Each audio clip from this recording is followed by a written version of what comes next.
Hey guys, so welcome back to the channel. In this tech tutorial video, we're going to show you how you can start a new blank document in the CorelDRAW application in A4 format. So let us dive into this. So guys, if you're in the editor here on CorelDRAW, click into that home button in the top left.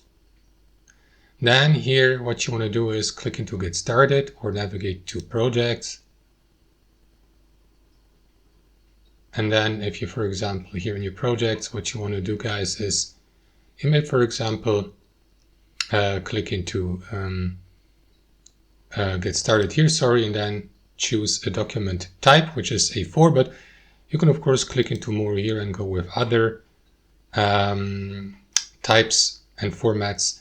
So if you want to go with A4, make sure that you either go with the preset here, or you may go, for example, with the layout here and switch from letter to A4. There it is. The paper or page type here, you will see also the document name. You can give it, rename it, and then click into OK to start the new project, document in A4 format. That's how it works, guys. Thanks for watching. Hope you enjoyed it, got some value from it, and we'll catch you later.